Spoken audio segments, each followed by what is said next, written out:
사도행전 9장 32절로 43절.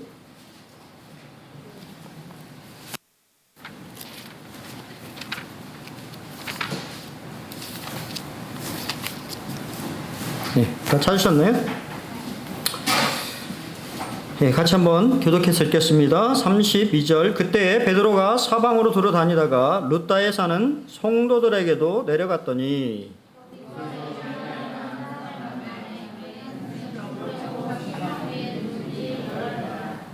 베드로가 이르되 애니야야 예수 그리스도께서 너를 낫게 하시니 일어나 네 자리를 정돈하라 한데 곧 일어나니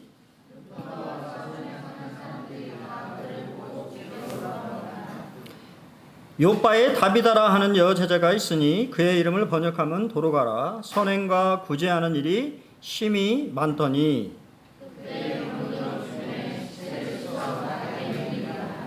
룻다가 요바에서 가까운지라 제자들이 베드로가 거기 있음을 듣고 두 사람을 보내어 지체 말고 와 달라고 간청하여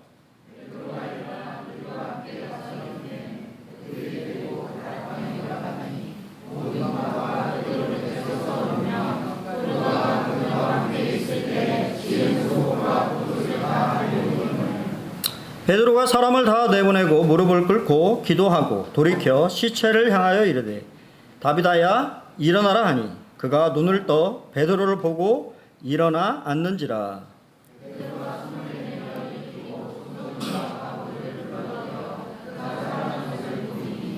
온 요빠 사람이 알고 많은 사람이 주를 믿더라.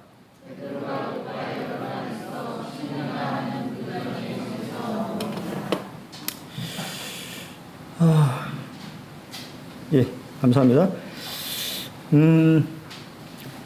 도로가의 다비다라고 하는 여제자의 얘기는 몇 주 전에 우리 이경재 말씀 가운데 이렇게 나왔죠. 그래서 오늘은 좀 전체적인 것을 좀 보도록 하겠습니다. 여러분 성경에서 나오는 가장 큰 기적이 뭐라고 생각하십니까?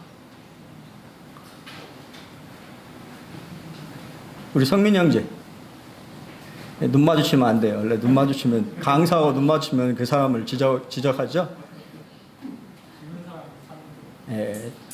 죽은 사람이 사는 것이 가장 큰 기적이라고 생각을 여러분도 그렇게 생각하시나요? 네. 근데 사실 우리가 방금 했던 9장은 사실 9장, 10장 같이 연결이 되어 있는 거고요. 또 누가가 말하고자 하는 바는 이러한 사건들을 통해서 사실은 더 큰 것을 우리에게 말하고자 하는 거라고 생각이 들어져요.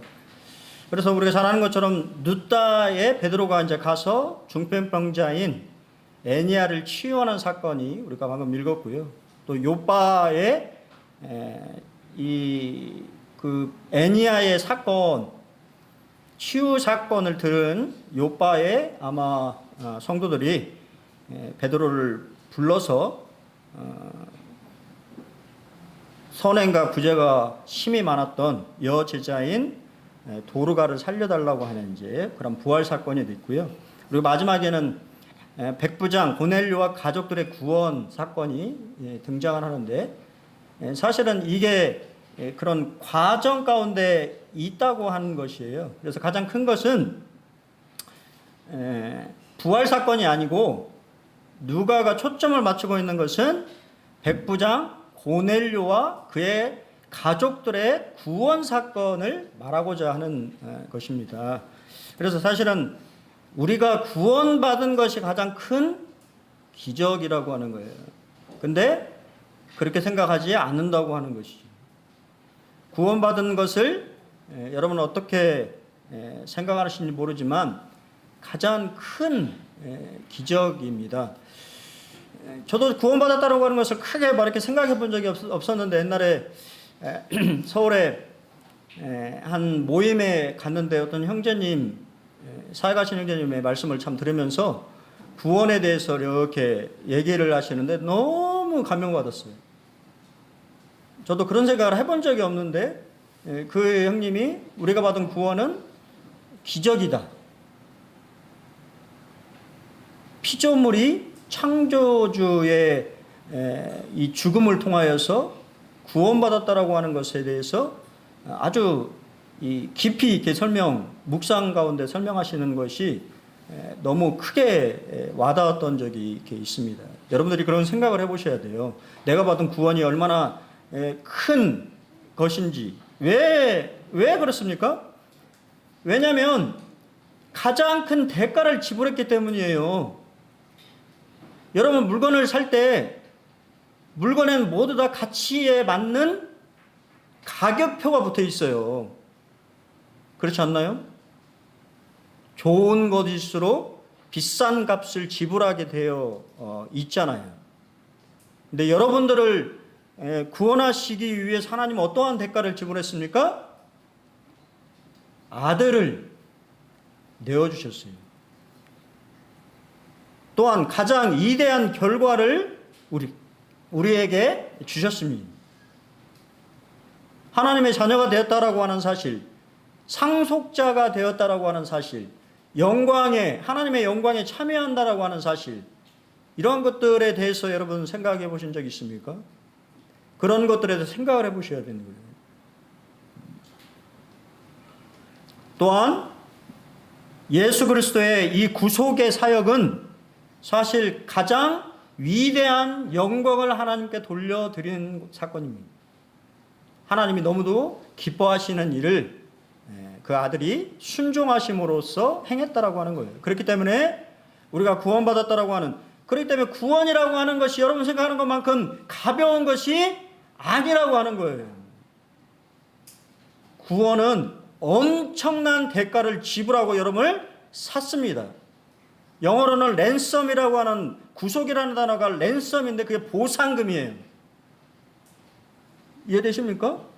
보상금을 지불하고 하나님이 여러분들을 샀다고 말입니다. 근데 그 가치에 대해서 별로 깊이 생각해 보지 않는 우리 자신의 모습을 우리는 볼 수 있다고 하는 것이죠. 예수의 사명자 베드로가 다시 등장합니다. 베드로는 순회 사역을 하고 있었어요. 그때에라고 성경은 얘기하죠. 그때가 언제입니까? 그때는 박해가 잠시 잠잠해지고 교회가 든든히 서가는, 그렇죠? 주의 경영함과 성령의 이루가 함께함으로 교회가 부흥하고 있는 그 시점에 베드로는 여전히 자신의 사명을 감당하고 있었다고 하는 사실이에요. 박해를 피해서 흩어져 있던 그리스도 공동체들을 방문하여서 그들을 세우는 일들을 하고 있었습니다. 우리가 잘 아는 것처럼 베드로는 특별한 명령을 주님으로부터 받았지요. 맞습니까? 특별히 주님이 그를 개인적으로 또 만나셨고 그의 특별한 사명을 주셨어요. 내 양을 먹이고 내 양을 치고 내 양을 먹여달라고 하는, 교회를 돌아볼 것을 그에게 부탁하셨어요. 그는 그 일들을 충실하게 순종하고 있었다고 하는 것입니다. 루다는 헬라식의 이름은 루드라고 하는 뜻을 가지고 있는데요. 예루살렘으로부터 북서쪽으로 약 40km 떨어져 있는 해안 도시입니다. 그래서 루다에서 조금 북서쪽으로 한 16에서 한 18km 정도 가면 어디가 있냐면 욥바라고 하는 곳이 있고, 그 위쪽이 우리가 말하는 가이사라 빌립보라고 하는 곳이 위치해 있습니다. 루다는 적은 지역이지만 행정구역의 중심지 역할을 했었고요. 제자들의 도피처 역할을 했습니다. 그럴 수밖에 없죠. 예루살렘으로부터 그렇게 먼 거리가 아니었기 때문에 예루살렘에 있는 그런 소식들에 대해서 잘 들을 수 있는 지역이었을 것입니다. 그리고 빌립이 가이사라 빌립보로 가기 위해서 반드시 통과해야 되는 지역이 루다였어요. 그 말은 무슨 말이냐면 박해를 피해서 내려갔던 그러한 제자들뿐만 아니라 빌립의 전도를 통하여서 이미 루다라는 지역에 공동체, 교회가 형성되어져 있었을 것이라고 하는 거예요. 그 교회에 누가 방문했습니까? 베드로가 방문해서 그 교회를 든든하게 세우는, 주님의 사명, 자신에게 주신 일들을 잘 감당하고 있었다고 하는 것이죠. 여러분의 사명은 무엇입니까? 하나님이 왜 여러분을 부르셨습니까? 구원이 전부인가요? 여러분 아닙니다. 하나님이 여러분들을 부르시고 일을 맡기셨어요. 각자에게 뭔가 일을 맡기셨는데 그 일이 뭔지를 모르고 있다고 한다면 얼마나 어리석습니까? 하나님 나 왜 부르셨습니까? 하나님 왜 이 군산 번영교회에 지체로 나를 부르셨습니까? 생각해 보셔야 돼요. 그래야 그 부르심에 맞춰서 살아갈 수 있잖아요. 우리는 각자의 자리로 부르심을 받았지만 한 가지 공통 사명이 있어요. 아마 여기에 계신 분들이 모르겠어요. 좀 틀리죠. 제가 결혼식 갔다 오면서 저는 진짜 나이를 먹어서 그런가 운전하다 보면 제가 졸린 적이 한 번도 없었는데 엄청 졸릴 때가 많아요. 운전하면 피곤하다고 하는 것을 느낍니다, 몸이. 그래서 용대님한테, 용대님, 형님 안 졸려요? 하루 종일 택시 타고 돌아다니면 안 졸립니까? 궁금하잖아요. 나는 졸린데. 근데 그러시더라고요. 졸리긴 한데 그냥 다녀. 그러니까 즐기는 것이죠. 운전하는 것이 즐거운 거예요. 다르다고 하는 것을 말씀드리고. 그리고 저는 이 셈하고 이런 걸 잘 못해요. 근데 우리 형제님은 또 셈 이런 걸 잘하잖아요. 하나의 부르심은 다른 거지. 하지만 공통된 부르심, 우리 모두에게 하나님이 맡기신 일이 있다고 하는 거예요. 무엇인지 아시죠? 생명의 복음을 전하는 것입니다. 여러분, 내가 무엇인지 잘 모르시다면 공통된 사명, 내 이웃과 내 주변에 있는 사람들에게 생명의 복음을 전하는 것, 그 일에 집중해 보시기 바랍니다. 그러다 보면 교회에서 나를 부르신 그런 목적들도 또 동일하게 깨닫게 될 것이라고 보여져요. 저는 올해 이렇게 이 표어를 만들었잖아요. 기억하십니까? 예수의 사명자로 살자. 올 한 해 여러분이 예수님이 나를 왜 부르셨는지에 대한 사명에 대해서 좀 생각해 보시고 그 사명을 발견하고 그 사명을 잘 수행하신다고 한다면 아마 올해가 좀 뜻깊은 여러분의 인생에 유익한 한 해가 되지 않을까라고 하는 생각을 또 개인적으로 해보게 됩니다. 두 기적의 특징이 있습니다. 애니야와 다비다의 사건의 특징은 뭘까요? 첫 번째, 여러분, 많은 그러한 기적들이 있었지만 다 모든 기적들이 기록되지는 않았죠. 베드로가 처음 행한 기적이 뭐냐면 걷지 못하고 성전 미문에 있던 사람을 고친 사건이에요. 혹시 그 사람의 이름은 뭔지 아십니까?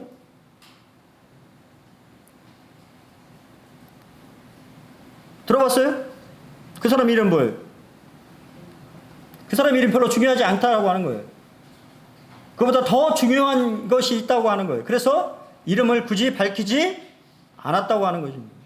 하지만 이 두 사건은 다 뭐가 등장합니까? 이름이 등장해요. 장소도 등장할 뿐만 아니라 이름도 등장합니다. 룻다의 애니야, 요빠의 다비다. 애니야라는 의미는 난산이라고 하는 뜻을 가지고 있어요. 그리고 또 애니야라고 하는 뜻은 8살 때부터라고 하는 뜻도 가지고 있다고 합니다. 그래서 어떤 학자들은 대다수의 의견은 아닙니다. 소수의 의견이지만 그가 8살 때부터 조금 안 좋았을 것이다 라고 추측하는 사람들도 있어요.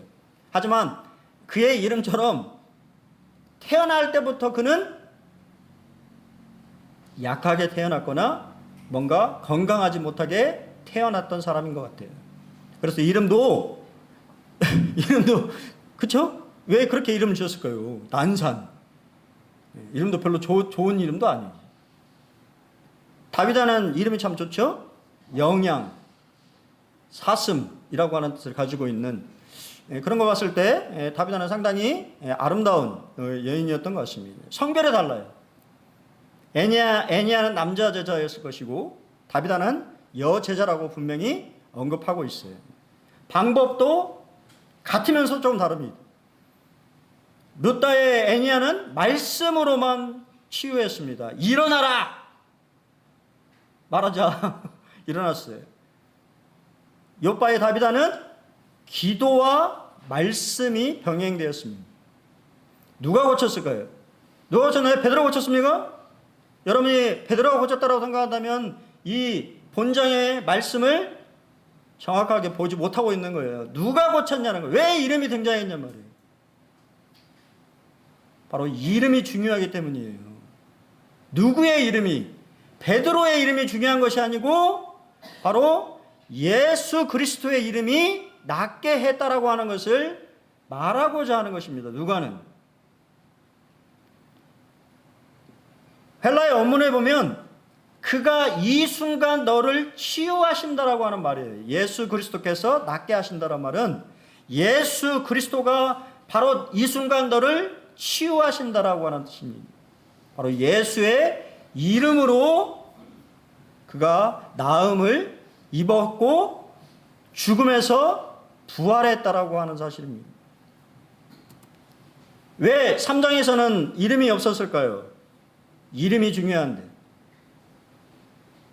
누구의 이름이 가장 중요했기 때문입니까? 예수님의 이름이 중요하기 때문이에요. 사내들인 공회에서 뭐를 금했습니까? 혹시 기억하십니까? 뭐를 금했는지? 예수의 이름으로 가르치거나 전파하지 말라고 금했어요. 왜냐하면 예수의 이름이 능력이 있기 때문에. 예수의 이름을 통해서 수많은 기적과 표적과 능력이 나타났다라고 하는 것입니다. 여러분, 그 사실을 믿으십니까? 믿으시나요? 예수 그리스도의 이름이 여러분에게 능력으로 다가오고 있습니까? 아니면 그냥 매번 부르는 그런 이름인가요? 누가는 그것을 말하고자 하는 거예요. 예수님의 이름에 능력이 있다고 하는 거예요. 예수의 이름에 능력이 있다고 하는 것은 결국 무슨 말이에요? 예수 그리스도께서 죽으신 것이 아니라 살아계시다라고 하는 반증인 거예요. 하늘 보좌에 그냥 앉아 계신 것이 아니라 지금 이 땅 가운데 예수의 이름으로 능력이 실제 행해지고 있다라고 하는 것을 하나님의 나라가 실제 이 세상 가운데 이루어지고 있다라고 하는 것을 말하고자 하는 것입니다. 무슨 사건을 통해서? 중병자가 일어난 사건과 죽은 자가 일어난 사건을 통하여서 지금 이 시대에도 예수 그리스도의 이름이 능력이 있다고 하는 사실, 그분이 살아계시다라고 하는 사실을 우리에게 말해주고자 하는 거예요. 누가? 의사인 누가가.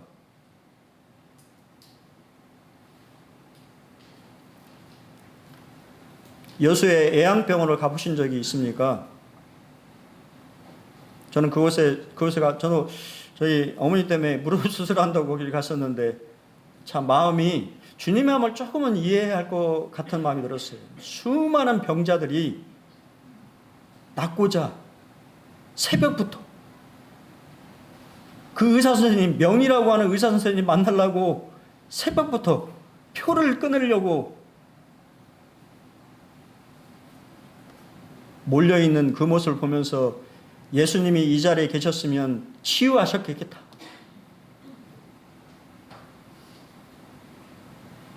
그래서 감사한 것은 또 저희는 수술은 못했습니다. 거기 가서 수술을 못했는데 어머니 병을 알았어요.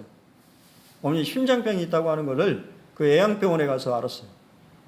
지금 잘 계속 관리하고 이렇게 하고 있습니다. 수술은 다른 곳에서 했습니다. 왜냐하면 심장이 안 좋기 때문에 조그만 병은 살 수 없어요.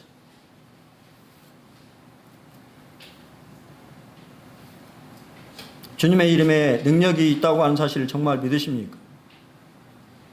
정말 믿냐고 하는 거예요.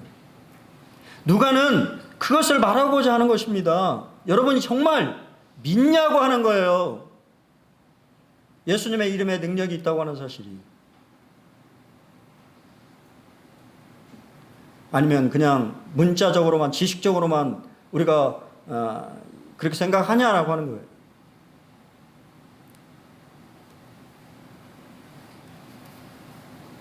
두 기적의 결과는 누구를 믿는 거예요? 예수님을 믿는 것입니다. 베드로를 믿는 게 아니에요.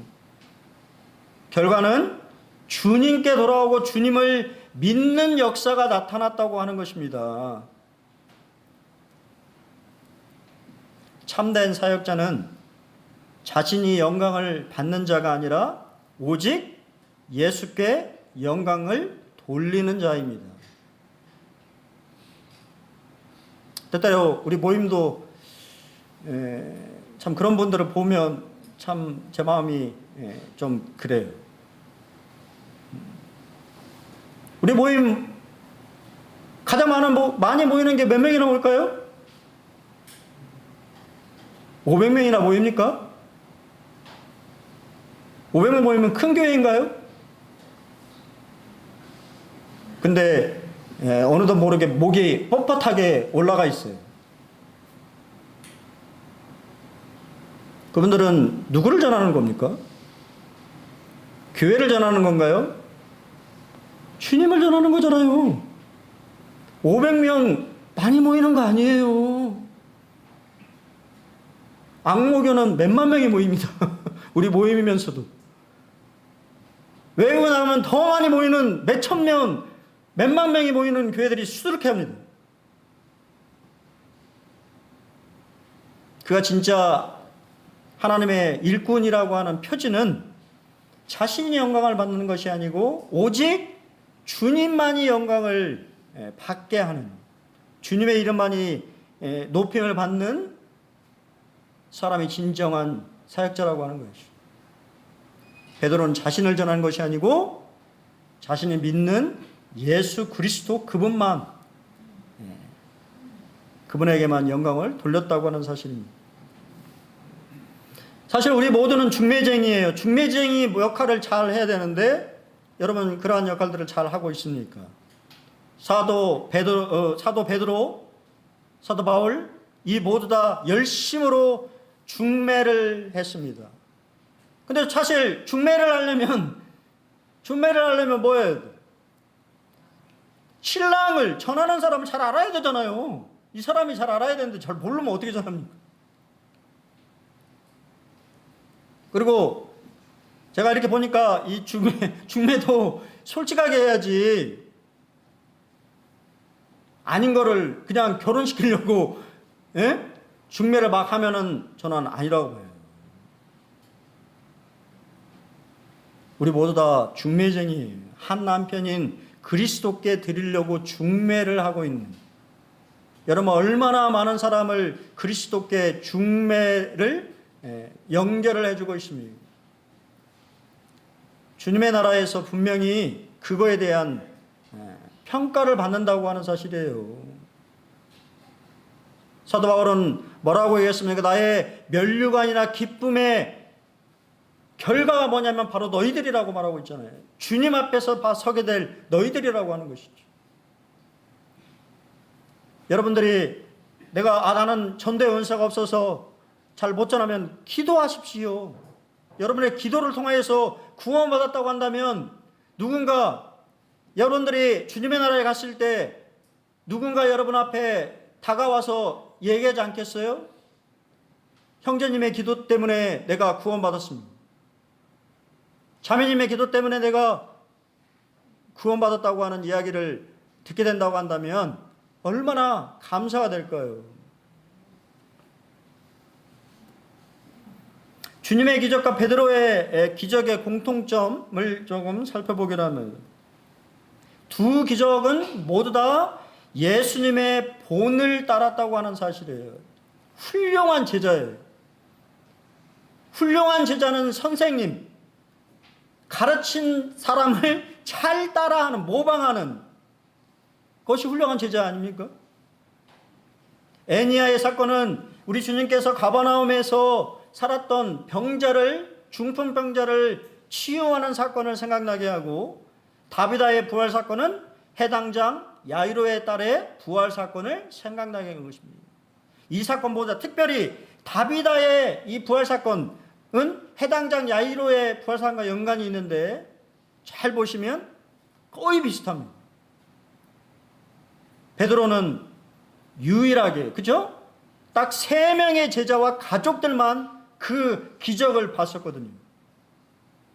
그랬으니 얼마나 잘 알겠습니까? 첫 번째, 불청객들을 다 내보냈어요. 마가복음에 우리 야이로의 이 해당장에서의 모습은 딱 봐도 내보낼 수밖에 없죠. 애국하는 자들이 예수님이 하시는 말씀을 믿지 않고 비웃었어요. 불신앙을 보였습니다. 그러자 예수님이 내보냈어요. 그들은 그러한 기적을 볼 필요가 없어요. 마찬가지로 베드로는 수많은 과부들이 눈물을 흘리면서 간청합니다. 여러분, 그런 상태에서 기도할 수 있어요? 주님과 교통할 수 있습니까? 없잖아요. 간단한 일도 아니고 사람을 살리는 일인데 사람을 내보냈어요. 그리고 오직 베드로는 누구와만? 주님께만 매달렸다고 하는 사실이에요. 무릎을 꿇고 간절히 주님과만 교통했다고 하는 사실입니다. 이것이 중요한 것입니다. 여러분, 때때로 왜 그 수많은 사람들 함께하지 않았을까 생각하지만 다 이유가 있는 거예요. 오직 한 글자만 달랐어요. 달리다굼, 맞습니까? 달리다굼은 소녀야 일어나라라는 말이었고, 베드로가 한 말은 다비다굼입니다. 다비다굼. 우리 주님이 하셨던 말씀 그대로 했어요. 다비다야 일어나라.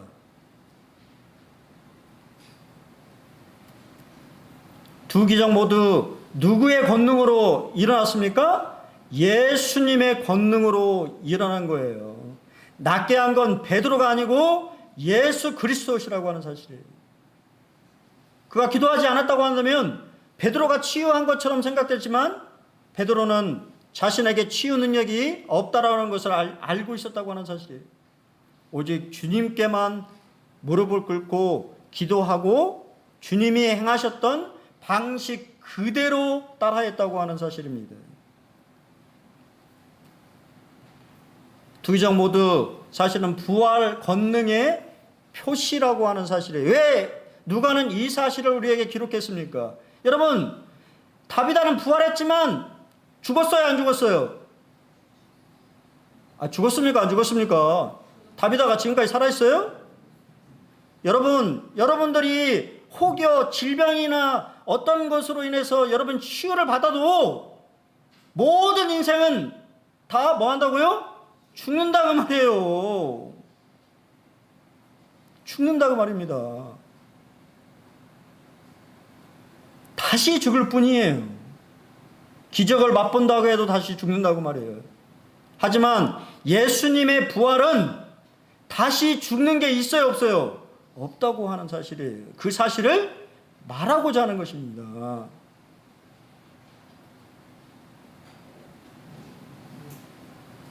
때때로 최근에 극동방송을 이렇게 잠깐 봤는데 막 울더라고요. 아마 어떤 선교사 부인의 간증이었는데 남편이 이제 죽음을 앞두고 암으로 인해서 죽음을 앞둔 남편의 모습을 이렇게 간증하면서 얼마나 눈물을 흘리는지 듣는 저도 막 눈물이 나려고 하는. 근데 중요한 건 근데 그분의 간증에 가장 중요한 건 죽음이 두렵지 않고 이제 주님의 품에 안긴다라고 하는 사실을 인지하고 있다고 하는 사실이에요. 호스피스 병상이 아닌 마지막으로 자신의 집에 의사도 가지 말라고 하는데 마지막으로 자신의 집에 가서 목욕을 하고 혼자 자신의 힘으로 면도를 하고 나는 호스피스 병상으로 가지 않겠다고. 난 이곳에서 그냥 집에서 주님 품에 안기고 싶다고 얘기하는 그런 참 이야기를 들으면서 참 가슴이, 하지만 그 안에 또 신앙을 보게 된다고 하는 것이에요.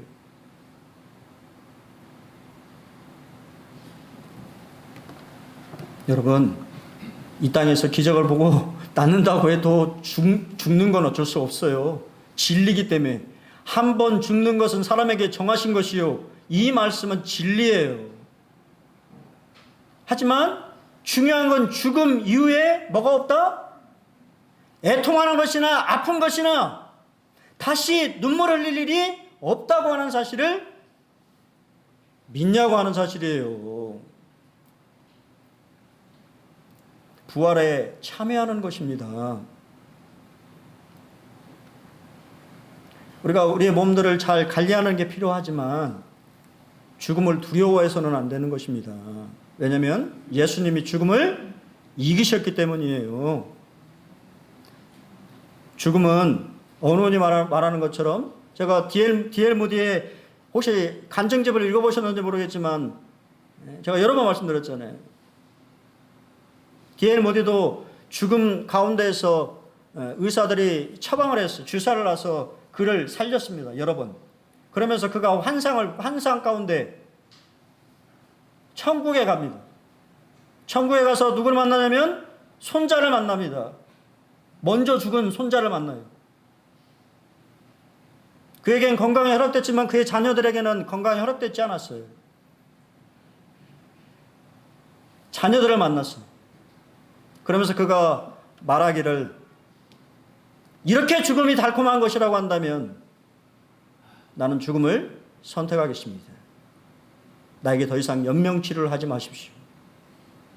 나는 오늘 밤 주님의 품에 가겠습니다라고 하는 그의 간증을 읽은 적이 있습니다. 저도 구원받았지만 여전히 죽음이 두려웠었는데 그 D.L. 무디의 간증을 통해서 죽음이 두렵지 않게 됐어요. 여러분, 죽음, 그리스도인의 죽음은 그래서 뭐라고 표현합니까? 잠이라고 표현하고 있는 거예요. 잠을 두려워하는 사람이 있어요? 여러분, 잠을 두려워합니까? 자고 싶잖아요. 편안해지잖아요. 저는 마지막으로 좀 다른 관점에서 세심하게 인도해 가시는 하나님에 대해서 좀 말씀을 드리고 말씀을 줄이고자 합니다. 베드로는 여전히 율법을 의식하고 있어서 구원받았지만 여전히 그는 도덕, 자신이 예전부터 이렇게 생각했던 율법, 도덕법, 의식법 이런 것에 여전히 매여 있었어요. 왜냐하면 예수님이 마가복음 5장에서 해당장 야이로의 딸을 고칠 때 말로만 고친 것이 아닙니다. 죽은 사람의 손을 잡고, 근데 율법에 보면 이게 맞는 행동일까요? 맞습니까? 우리 홍순정 이제 맞아요? 레위기에는 분명히 부정한 시체를 만지지 말 것을 말하고 있습니다. 근데 예수님을 왜 만졌습니까? 율법을 어긴 건가요? 아니라고 하는 거예요. 여러분, 여전히 그 수준에 머무르 있으면 안 된다고 하는 거예요. 예수님은 그 자체가 거룩하신 분이기 때문에 부정한 것이 거룩하게 되는 거예요. 그분이 만지면 그분은 거룩한 분이기 때문에 오히려 부정하게 되는 것이 아니라 오히려 거룩하게 되는 것입니다. 왜냐하면 그분이 창조주 하나님이시기 때문에. 그것을 못 깨달은 것이 유대인들이에요. 그래서 예수님이 안식일도 막 안식일에 막 먹으시고 기본적인 것을 말씀하시는 거예요. 그래서 죽은 여자아이의 몸을 만지신 거예요. 하지만 여전히 베드로는 만졌어요, 못 만졌어요? 못 만졌어요. 그냥 시체를 향해서 떨어져서 무릎으로 기도하고 예수님이 하시는 것처럼 다비타 굼 하고 나서 그가 일어나자 그제서 손을 잡아 일으켜 세웠어요. 여전히 자유함이 없었습니다. 근데 왜 말씀은 이렇게 끝을 맺고 있을까요? 무두장이는 뭡니까? 무두장이 가죽 만드는 사람이에요. 가죽 만드는 사람은 우리 하진아, 가죽 만드는 사람은 율법에, 유대인의 율법에 정할까 부정할까? 왜 부정하죠? 가죽을 만들려면 뭐를 만져야 돼요? 예, 죽은 시체를 만져야 되잖아요. 그러니까 부정한 거죠. 근데 왜 베드로는 아니 그 놀라운 기적을 행했는데 수많은 사람이 그를 초대하지 않았겠어요? 초대하려고 하지 않았겠습니까? 그 집에 머무르게 하려고 아이고 베드로 사도님 우리 집에 좀 와서 머물러 주시오 했는데 왜 성경은 그가 왜 시몬 그것도 무두장이 집에 머물게 하셨을까요? 이유가 있는 거예요. 왜? 그가 누구를 만나야 되기 때문에? 누구를 만나야 됩니까? 고넬료를 만나야 되잖아요. 아니 시체 만지는 것보다 더 꺼려하는 일이 누구를 만나는 거예요? 이방인을 만나는 거예요. 여러분 이방인 만나는 것을 유태인들은 더 꺼려합니다. 하나님은 그것을 깨고 계신 거예요. 약간의 자유함과 조금은 예수님을 닮은 모습을 이제는 보여주고 있는 베드로의 모습을 말해주고 있습니다. 이것은 누구의 역사예요? 성령님의 역사인 거예요. 그를 변화시키고 있는 이 고넬료 가족들을 만나게 하시기 위해서 그를 준비시키시고 계신 하나님의 세밀한 인도하심이 그 가운데 있었다고 하는 사실이에요. 그래서 나중에 이제 다음에 보겠습니다만 그걸로도 안 되니까 직접 환상을 통해서 먹을 것을 통해 가지고 말씀하시잖아요. 몇 번? 3번이나. 얼마나 베드로가 심지가 굳건한 사람인지 3번 나타나셔서 말씀하셨어요. 부정한 동물들을 보여주시고 잡아 먹어라. 그러니까 뭐라고 합니까? 주여! 그럴 수 없습니다. 내가 어떻게 부정한 것을 먹을 수가 있습니까? 그러니까 주님 뭐라고 말씀하십니까? 하나님께서 깨끗하게 하신 것을 네가 속되다 하지 말라. 이거는 음식에 대한 얘기입니까? 음식에 대한 얘기인가요? 아니요. 구원받게 될 이방인 형제 자매들을 포함해서 말하고 있는 거예요. 하나님이 깨끗하게 하시고 거룩해 하신 사람을 네가 왜 부정하다고 말하냐. 주인이 이미 거룩하게 했는데 이 사실을 베드로는 못 깨닫고 있었던 거예요.